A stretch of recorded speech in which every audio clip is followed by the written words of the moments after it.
And I'd like to extend a very warm welcome to everybody that's here today and be happy to turn the meeting over to our friend and member, Cecil Sneed.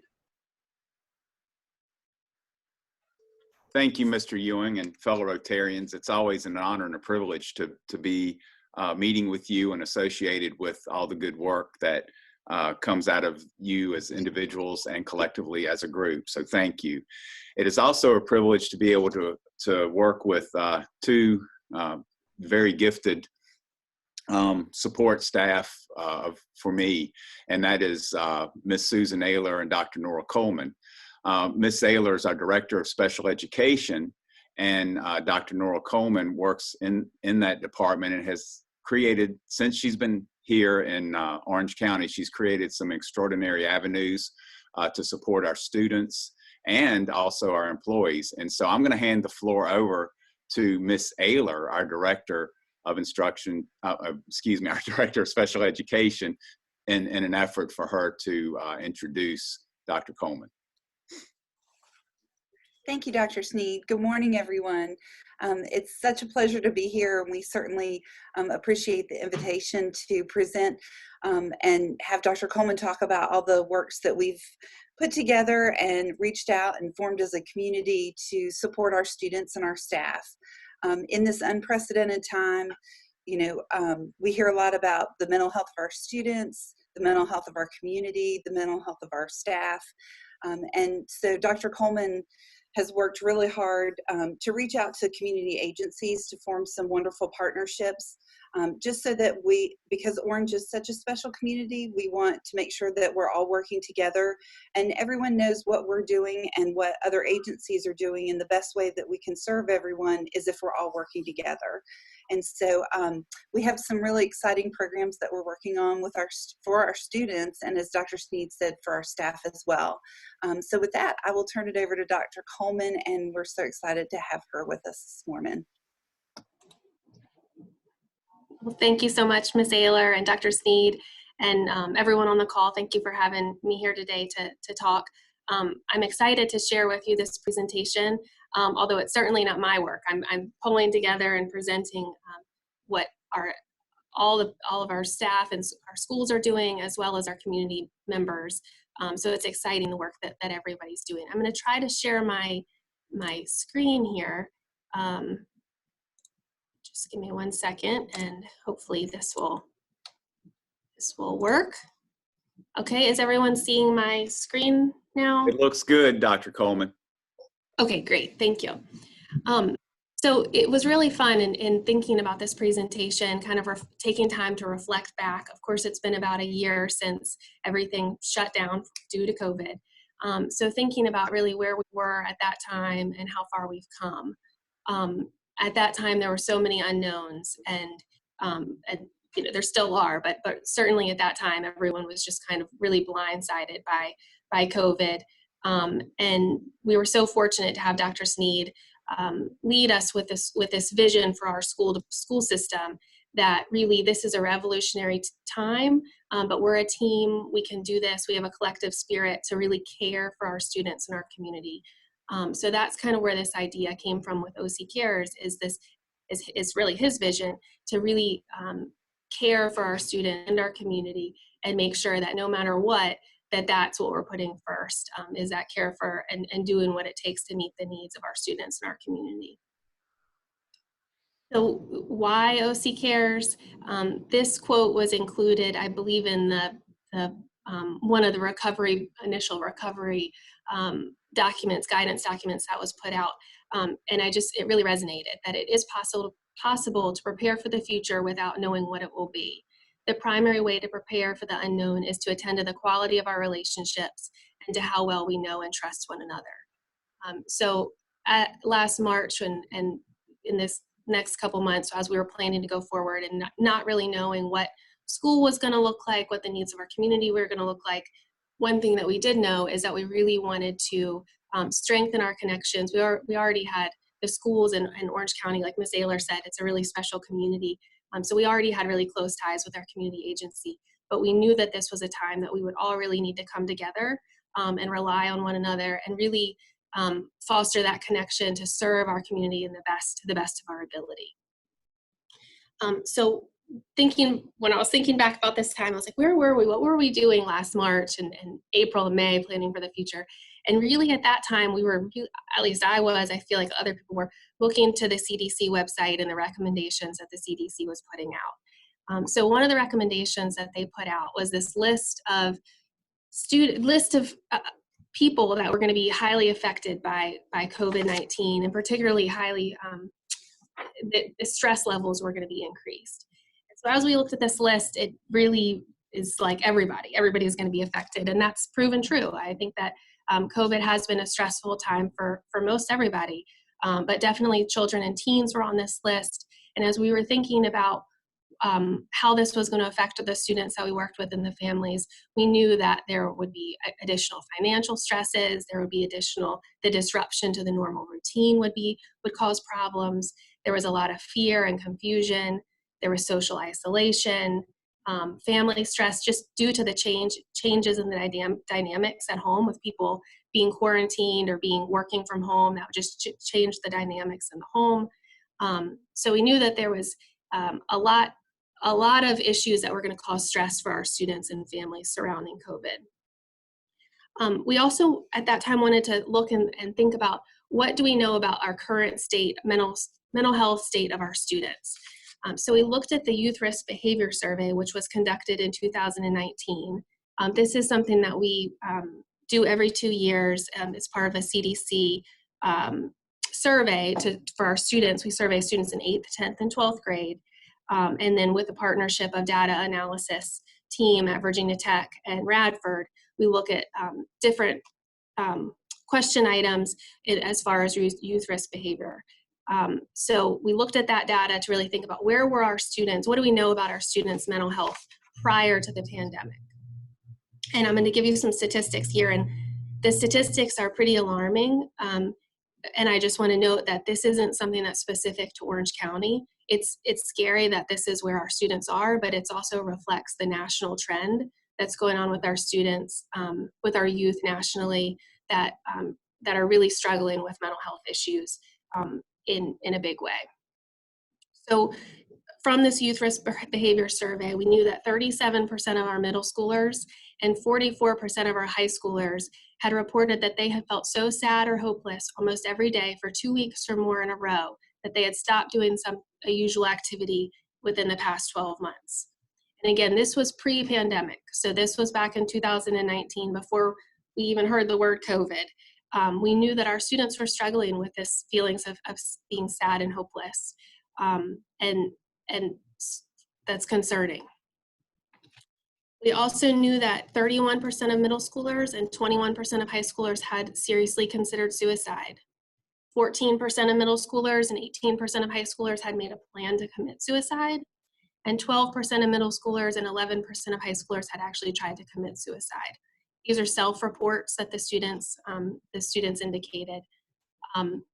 These numbers are scary. Suicide is the second leading cause of death in adolescents in our country. And these numbers reflect, like I said earlier, they reflect the national trend. So even before the pandemic, we knew that our students were struggling with their mental health. We knew that we were doing a lot of risk assessments. We were doing a lot of things to connect students with services. And we really knew going forward that this wasn't going to go away just because, students were at home and we were seeing them less in the school building. If anything, we were worried that this was going to be compounded by the stresses that COVID was causing. We were positioned pretty well in Orange because we knew we had this data, we knew this was what was going on with students. We had already done, prior to the pandemic, there had already been a lot of initiatives to respond to those student needs. We have a tiered system of support to identify and respond to students' academic, behavioral, and social emotional needs. We also have PBIS district-wide, which PBIS is Positive Behavior Interventions and Supports.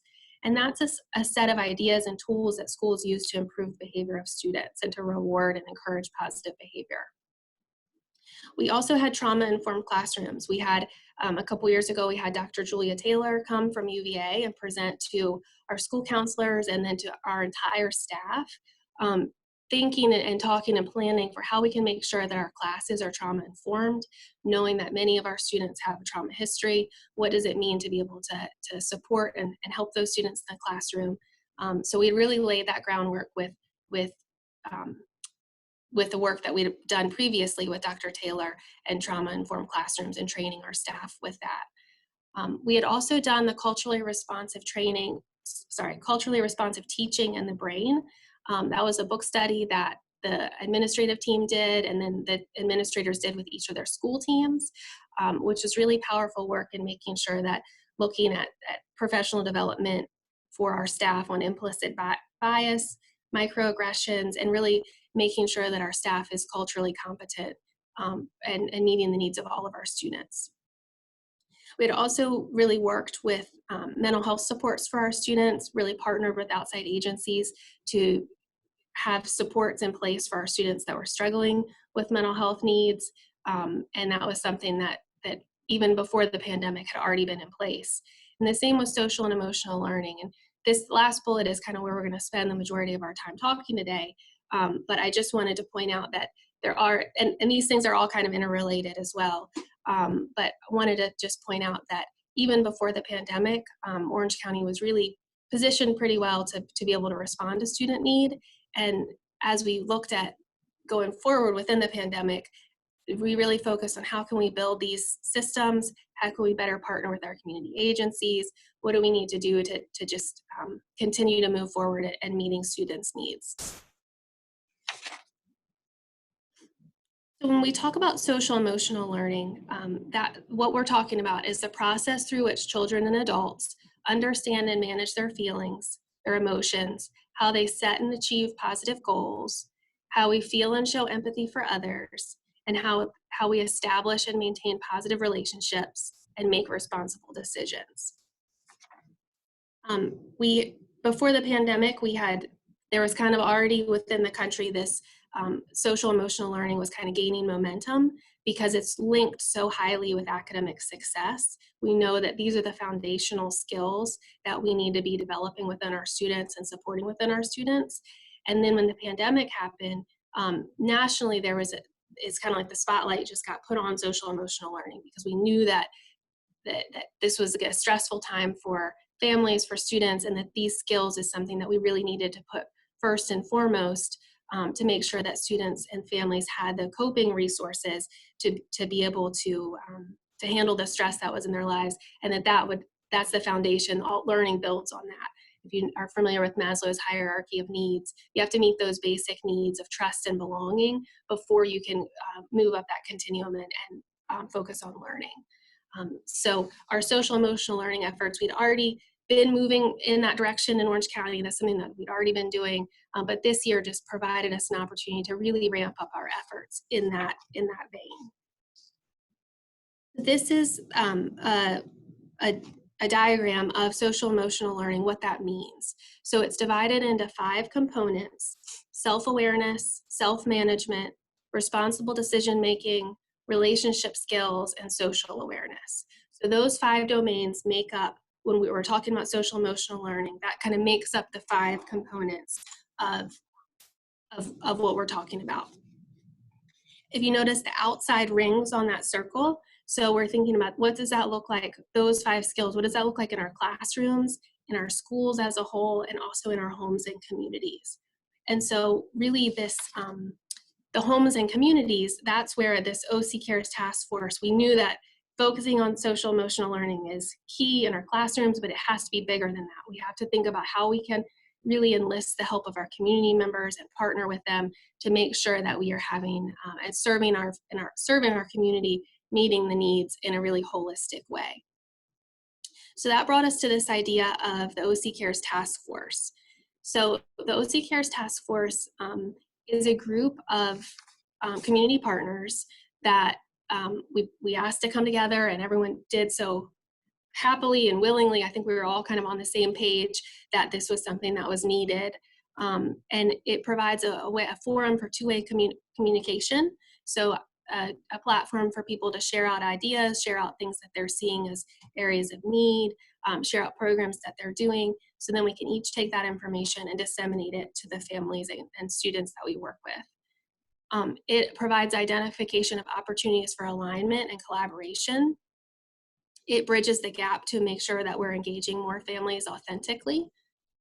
It was an effort to explore joint professional learning opportunities and also just to foster a sense of community and to attend to the quality of our relationships. So going back to that second slide that was talking about, it is possible to prepare for the future even when we don't know what it is. And we do that by attending to the quality of our relationships. So we pulled together, we asked our community members to join us in this effort to really shore up our relationships and make sure that we were communicating in order to meet the needs of our students and families. So our first meeting, we asked the community agencies to answer these 3 questions. So we came together and we're just kind of a brainstorming and sharing opportunity. What have you observed the past 3 months in regards to the needs in our community? So again, this was, just when we were starting to deal with the pandemic and prepare for the future. What are your greatest concerns or worries for our youth and families? And what do you feel like we need right now more than anything? And the list on the right-hand side is the list of the organizations that are make up the OCPS task force. So that was it was a good start, some good dialogue around these questions. And then each month or each meeting subsequently, we have had organizations share out about different things that they're doing or needs that they're seeing to just as a way to collaborate and serve our community. So a couple examples, we had within the schools where we have our students in schools less, we're doing less risk assessments than we typically would in a normal year, which is concerning. Kind of simultaneously, Region 1 started a mobile crisis unit. So Region 1 came and presented to this group about their mobile crisis unit, which is a run through the Community Services Board. They'll go to the home and do risk assessments for students, which is awesome. Before this, people would have to go to the hospital to get the risk assessment done. So it's really cool that Region 1 has worked to get this service out where they're going to the homes to provide this crisis intervention. So it was great information for the schools to have. So we initially got the information at the OCPS task force, took it back and had Region 1 come and present to all of our school counselors, our school social workers, our school psychologists, our administrators have the information. So we can really make sure that our families, our students and families know about this resource. So when they are having that crisis, they have that resource to be able to call on and receive that support. Another example of how this has been something that's kind of come from this. A lot of the organizations have talked about the concern about our isolation of our students, how challenging this time has been, that students, are just isolated, and what comes from that. So the Office on Youth took that information and they've developed a girls mentoring group. And so the girls, for middle school girls, that's meeting in person, they have lots of safe procedures in place. But we were able to take the information about that girls mentoring group and really match it up with the students at the middle school who could benefit from that, disseminate that information and get girls signed up for that program. So those are just a couple examples of how collaborating, the interagency collaboration has been able to better meet the needs of our students and families. Going back to social emotional learning, so we talked about how the OCPS task force is an initiative to really engage social emotional learning efforts at a community level. But I also wanted to talk to you about how we are working with social emotional learning within our schools and within our classrooms. So there's a couple different approaches. One is explicit SEL or social emotional learning skills instruction. So really teaching those skills within those 5 different domains. Another is teacher instructional practices. So what is the teacher doing within her classroom to build a sense of community and to encourage social emotional learning with her students? The third area or approach to social emotional learning is integration with academic curriculum. And this is something that teachers do naturally, but I definitely think this is an area that we still have room for growth as far as outlining it systematically, with looking at our curriculum and how can we really build social emotional learning standards and competencies into our curriculum. And this is an area also that VDOE is working on. We're supposed to be having social emotional learning standards coming out hopefully soon, but it's definitely something they're working at the state level as well on that alignment and integration. And then the fourth approach or area of SEL is the organization, culture, and climate strategies. So I'm going to talk a little bit more about those different approaches. The short-term objectives for these are improved skill acquisition, improved attitudes, and enhanced learning, the enhanced learning environment. And then the behavioral academic outcomes is positive social behavior, fewer conduct problems, less emotional distress, and improved academic performance. And this kind of sums up a ton of research that shows that efforts in social emotional learning really does produce positive outcomes, not just social emotionally, but also academically. When we focus and we build those social and emotional learning competencies, students do better in school. So the first thing on there is that explicit instruction, one of those strategies. So I have a couple screenshots here. I wanted to just be able to hopefully show you what that looks like. We have explicit instruction on social emotional learning in all of our schools. In the elementary school, we use a program called Second Step. The second step is between 22 and 25 scripted lessons that the classroom teacher teaches. She does, if students are coming in person, they do it in person. If students are virtual, they do it virtually. I was at Unionville, it's been a couple months ago now, but there was a student that had been all virtual and then started coming back to school 2 days a week. And Ms. Kinzer, the principal, was telling me it was really cool because the part of Second Step, there's these little songs that they sing.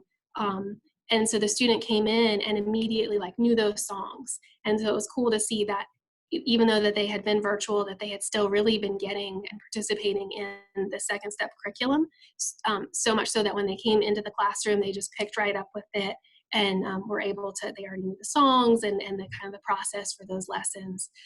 So that was exciting to hear that we're meeting the needs of our students no matter what platform they're learning in. So the top thing here, this social emotional learning, that's a teacher, a little video that she recorded of herself teaching or talking about the social skills that they've learned in Second Step.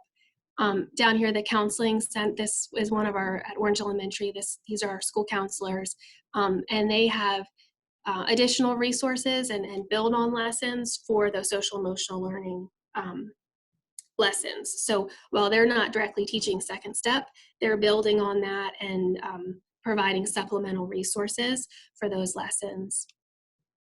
Down here at the bottom, this Stay Connected, at our middle schools, we're using a program called Coping Power, a social emotional learning program. It's a partnership with UVA. It's 12 lessons that's taught by the classroom teacher. This is the school counselor's website where, again, they are reinforcing those skills that are being taught in the classroom. This middle video, at the high school, what they've done is they knew, whoops, sorry about that. They knew who do teenagers listen to. They listen to their peers. So they wanted, with their social emotional learning program this year, they really have drawn on the support and the input from peer leader or from student leaders, as well as from teachers, well-respected teachers.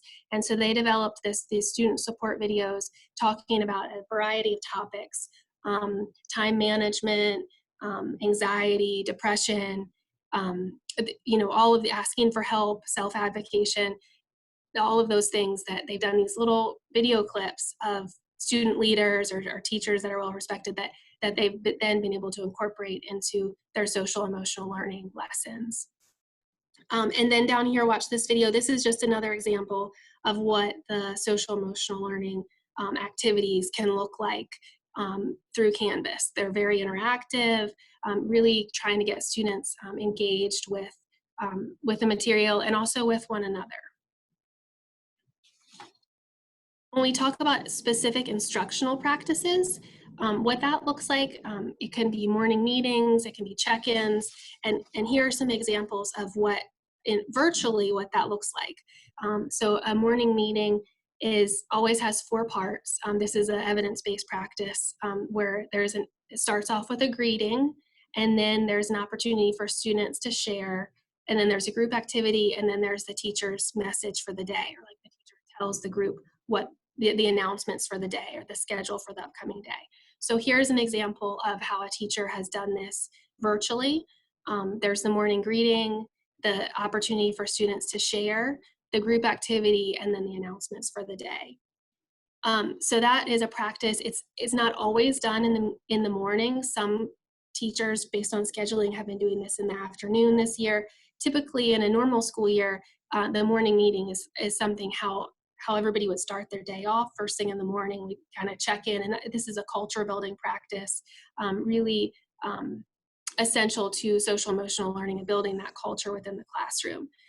This year, I know some schools have been doing it in the afternoon just because that's where it fits in the schedule a little bit better. They might do their second step or their coping power, where their initial lesson in the morning, and then move and do this check-in in the afternoon. Teachers are also doing these little "how are you feeling today?" just quick check-ins, emotional check-ins, helping students to become aware of their emotions and also share if they're struggling, so that we can know how to respond and how to meet those needs. Organizational, culture, and climate strategies. So each school, we have a division Virginia tiered system of support team that looks at this. Going back to that earlier slide, if you remember all the different strategies that we're doing within the schools. So we have a division team that's a tiered system of support team, and then each individual school has their own teams that are comprised of the principal, counselors, teachers, just different school staff that really looks at academic and social emotional and mental health needs, but also this organization, cultural, and climate strategies, and what we can do to really help improve the culture and climate within our schools. So one thing that I would like to talk about for a minute is at the high school, what we did at the start of this year is we had a group of student leaders that were pulled together from each of the clubs nominated somebody to be on this club to really get the students engaged in problem solving about what their concerns were for the climate of the school year going forward, knowing that it's a hybrid year and the anxieties and challenges that the students were facing. So this group of students came together and they were able to talk and express their input into what their concerns were, and they definitely shared worries and frustrations about being isolated, not being able to do the things that they normally were able to do during the school year, connecting and so forth. And so they came up with this idea, the 12 days of unity.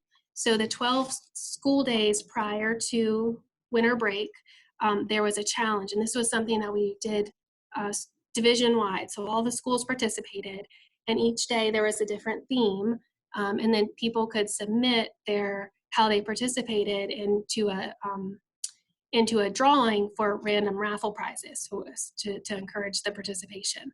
So this was a lot of fun. It was really cool to see an initiative that was student-led be so successful. And it was a lot of fun for students, but also for staff as well as families. We had, families submitting pictures, parents submitting pictures of the meals that they cooked with their kids, or the walks that they went on together. And so this was a lot of fun and something that we hope to continue going forward. There's a couple pictures that were submitted, the 12 Days of Unity. So there was a Spirit Day, there was a Random Acts of Kindness Day. This was one of the teachers at the high school that brought in coffees for the ladies in the front office. This was another one of the challenges of Get Creative. So we had students find OC, or not just students, staff, find OC within their environment and send it in. And that was a really popular, we had so many responses, it was a lot of fun. But here are some of the responses that were sent in. That was Another culture setting activity that we did division-wide is Kindness Week. This was an initiative, VDOE, proclaimed is the right word, but VDOE has stated that that February 14th through 20th was Kindness Week, Virginia Kindness Week. And so all of our schools participated in this. We had Spirit Weeks at all of our schools. So they had different activities every day, like we're warm and fuzzy Wednesday, where everybody wore their pajamas, throw kindness around like confetti, or everybody wore the bright colors. Kindness is my superpower, where everybody dressed up like superheroes, sorry. And then different activities and kindness challenges. The picture on the right is Lawyer Johnson, who is an assistant principal at Orange Elementary. They had a kindness challenge. So Orange Elementary is kindergarten through 5th grade. So they had where that you could submit your acts of kindness on a website, and the grade level that had the most acts of kindness submitted got to pick who would receive a pie in the face. So that's Mr. Johnson. The 5th graders won, and they picked Mr. Johnson to receive the pie in the face. So they did a live stream where all the 5th graders got to log in and watch Miss McGee, who's the main principal, put a pie in the face of Mr. Johnson because they won the kindness challenge. And they had so much fun with that. It was really exciting. Also this week, I didn't have a picture of this, but a lot of schools did kindness bingo as well. And I was at Gordon Barber one of the days during this kindness week, and the kids were so into it. I mean, they had their bingo boards on their desk, and each of the squares were things like write a thank you note to somebody expressing your appreciation, or give somebody a compliment. And that was just a really a creative way to get the students thinking about kindness and doing the acts of kindness for one another, and also just building those connections and improving the culture of the school. I also wanted to touch on our social emotional learning efforts for staff. The Center for Emotional Intelligence out of the University of Yale, I think it is Yale University, there we go. They came out with research that shows if staff does not have strong social emotional learning skills themselves, the social emotional learning skills that they're trying to teach within their students, they won't be able to do it. It'll actually have the opposite effect, which makes sense, because if we're asking teachers to teach a social emotional learning curriculum and they do it kind of begrudgingly, it's going to have the kids are going to pick up on that, and they're going to, they're not going to buy into it. So luckily, I don't feel like we have that issue in Orange. I feel like our staff is really very supportive and very on board with building the social emotional learning competencies of our students, especially this year. I feel like the staff really recognizes this need and has responded, like above and beyond, responded to wanting to support the emotional needs of our students. But we did want to focus specifically on how can we also support that within our staff. So we've had the beginning of the school year, we had a challenge for submit your intention of the year, a phrase or a slogan or something that going forward, what's your intention of the year? And so we had a lot of staff reply to that and submit their intentions. This one picture with the smiley face is Miss Paxton at Unionville. She won the random drawing. She got a free lunch for submitting that. And her intention of the year was, may I remember that if I cannot change the situation, I can change my perspective of the situation. So that was a fun opportunity for us to just encourage staff to think about why they're doing this, what their intention is for themselves for this current school year. We also have, as a division, the leaders, we've purchased this Onward curriculum, which is cultivating emotional resilience in educators. And we've encouraged our principals and our leaders within our buildings to really do these activities. There's a workbook that goes along with it. Do these activities with our teachers, because we know this is a super challenging year for educators, and we just want to make sure that we're supporting their emotional resilience in every way we can. The administrators have done amazing job supporting our teachers. This below is just one example. They've done tons of things like this, but if you can see the sign, it says, "How are you feeling today? Salty or sweet?" And so then we have snacks, like sweet snacks and salty snacks for teachers, just getting them to think back to that emotional check-in. How are you doing today? You know, how can we support you? And it can be just in those little things. And then on the right-hand side, the educator and mental health wellness, just putting together resources like this for our staff, making sure that everyone knows about the resources available to them. Through our employee assistance program, staff can get 4 free counseling sessions. There's a lot of great resources out there for teachers, especially this year, because nationally it's recognized how challenging this is, how challenging a time it is for educators. And so there really are a lot of resources. And so pulling that together and making sure that staff knows about those resources. We've also done things like lunch break yoga, where we had one of the gym teachers at the high school and one of our school speech pathologists, who's a certified yoga teacher, did a little Zoom session for anybody that wants to join in for just lunch break yoga, desk yoga. It's just stretching at your desk. That was really nice. So this is definitely something that will continue going forward, just thinking about how we can make sure that we're supporting our staff. Also wanted to touch briefly on our family engagement and how we're specifically supporting families. It's been a big focus this year, obviously, because our students are learning in the hybrid environment or the totally virtual environment. They're learning from home. So how can we really support our families and the parents to be able to meet the needs of their students learning from home? So all the schools had virtual open houses and back to school nights. We had Canvas help nights in person, so parents could come and learn about how to use Canvas with somebody helping them, walking them through it, because it is a challenge if you haven't done it before. We've done a ton of home visits. Home visits used to be something that our 2 school social workers would primarily do.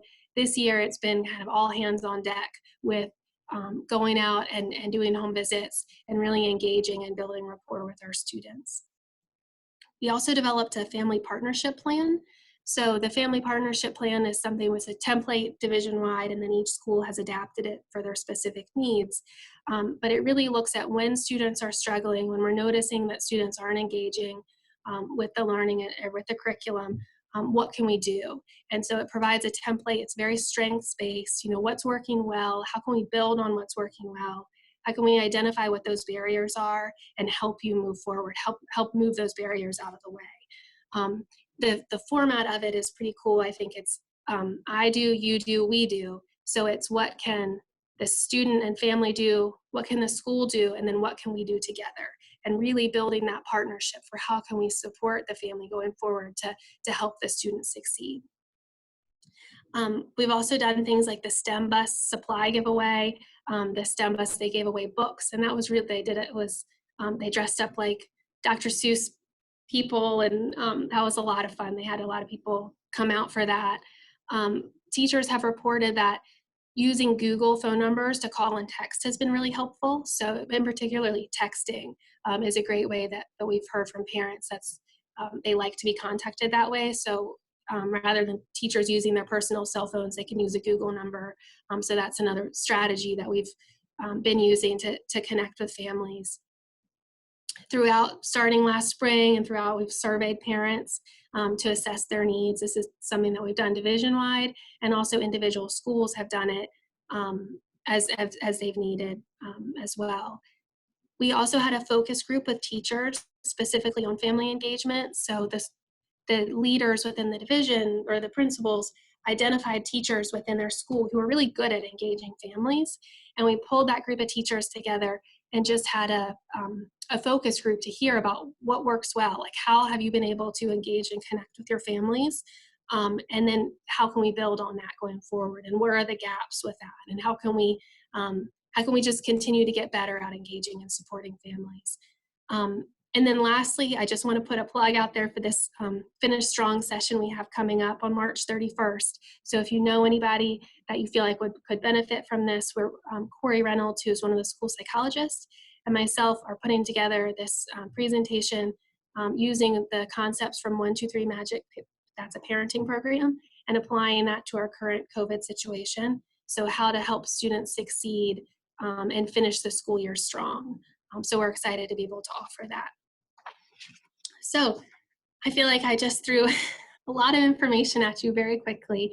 And thank you for being so attentive. And I just want to open it up now to any questions that you may have, or anything that I can clarify for you.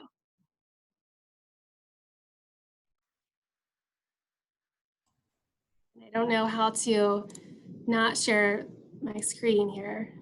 Did I stop sharing it? Okay. Yep. Thank you. You passed. Dr. Coleman, that was great. One question, I was trying to find the hashtag OC Cares. There's a lot of them out there. So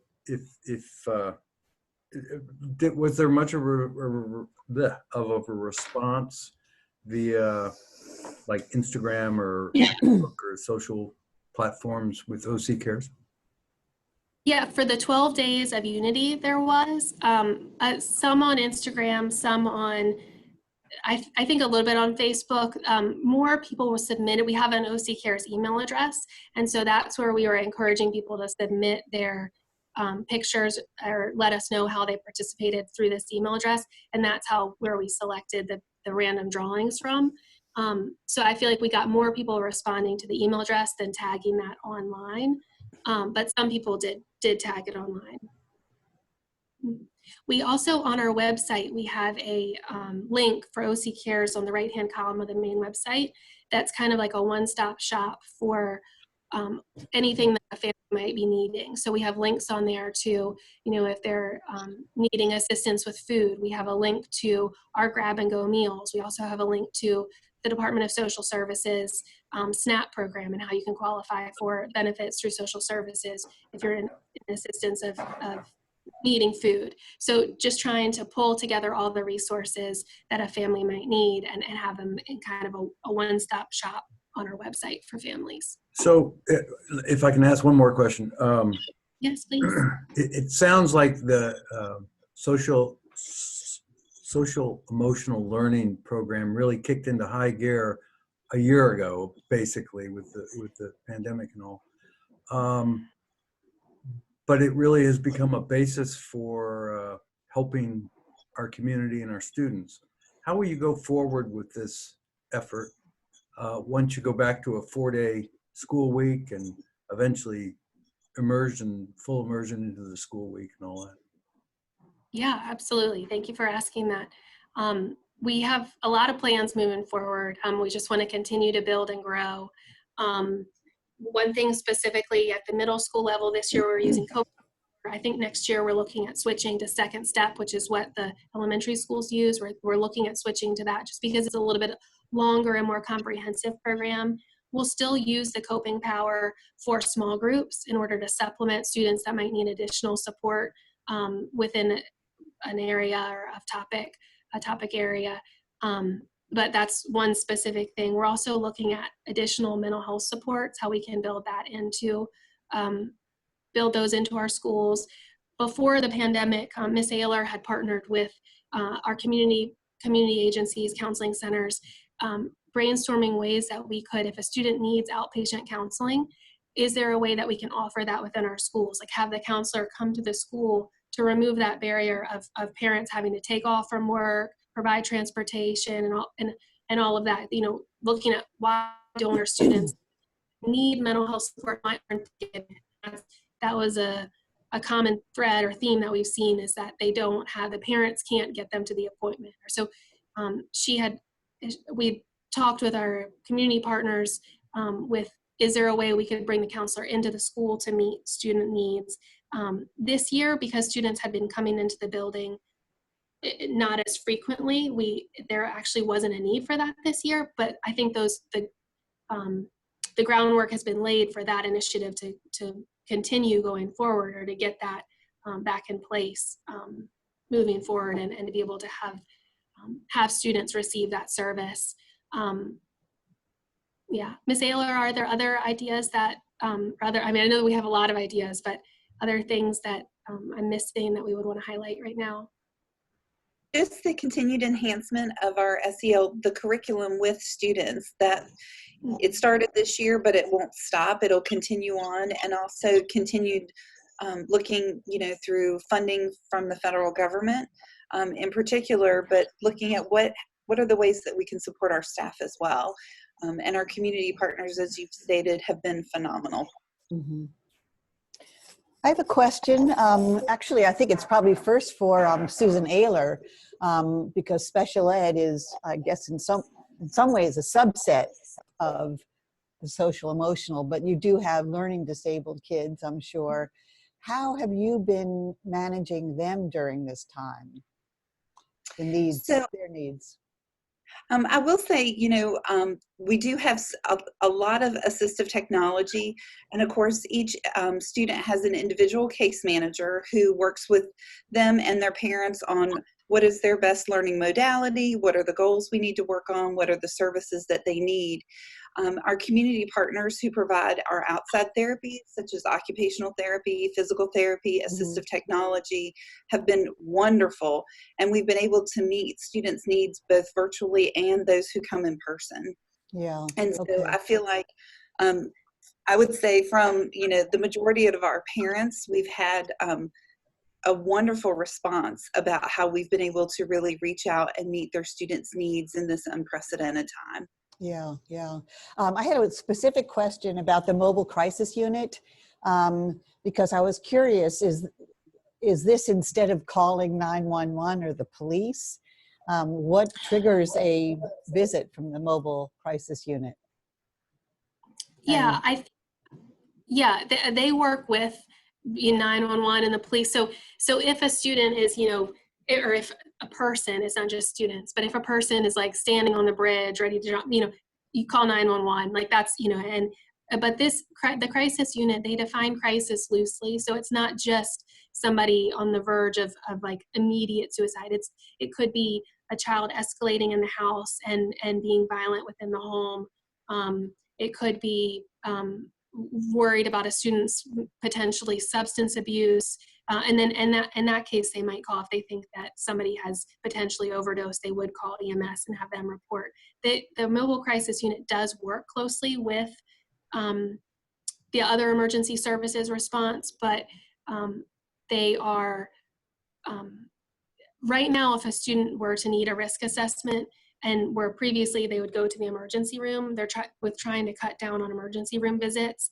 They were doing risk assessments over the phone. The Community Services Board was with their emergency services team. So this is just another way to provide additional resources and go out and do that crisis assessment in person at the students, as opposed to at the emergency room or over the phone. They would still, if the student or if the person needs to be hospitalized, if they meet that, if it rises to that level of emergency, they would still then need to go to the hospital and be referred for inpatient. But this is a step to kind of avoid families that are individuals that could be avoided for.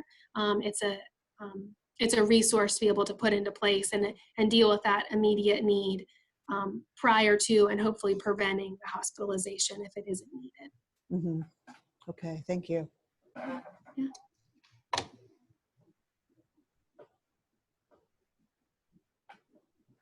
Are there any other questions? So many. It seems like such an incredible workload for the teachers who are already just trying to, teach their subjects. And then this additional sort of expectation. Are the teachers responding well to it? And how does it affect, well, I know the workload has been enormous just because of this dual learning platforms, but it seems like a lot. And that's something, I was worried about that, like that teachers feeling like, oh, one more thing, you're just asking.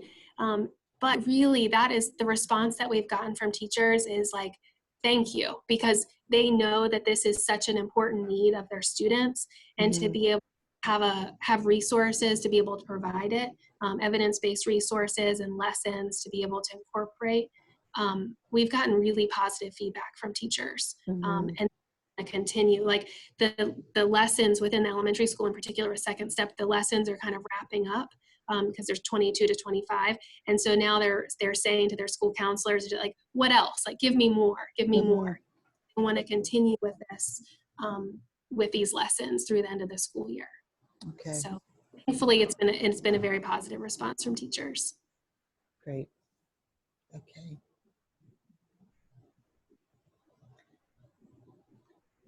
Dr. Coleman, I have a question that's a little bit off the topic, but I saw on the news this morning that some private schools in New York are either prohibiting or suggesting that their students should not use the term mom and dad anymore.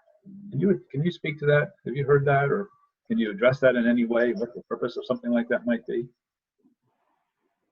I have not heard that. I don't know. I don't know. That seems, my initial reaction is that seems kind of crazy, but I don't know. What did they give the reasoning? Like what they were saying the reasoning behind that is? I didn't hang around long enough. I came up here and got ready for this meeting. It just was a quickie that came across the screen, and I thought, well, that doesn't make any sense. But then again, I'm old. I guess most things don't make a lot of sense to people like me. Well, that does not make sense to me either. I don't know. I don't know what that's about. But I haven't heard that. And what do they want? They want people to call the parents by their first names? I don't know. I didn't hear it anymore. You'll pick up on it. It'll hit Yeah. today. Yeah, I'll look into that and see what, I'm curious to see what the reasoning is behind that. Dr. Sneak can come back to the group with the explanation for us. Thanks so much. Yeah, I'm sorry I got you off track here a little bit, but it's been a fascinating discussion. I just looked at my watch and I realized the hour's almost up, but did a remarkable job, and we applaud Dr. Sneed and his staff, Mrs. Ayler or Ms. Ayler. You guys are doing such a great job, and I hope you know that the community is both 100% behind you and 100% appreciative of the work that you're doing.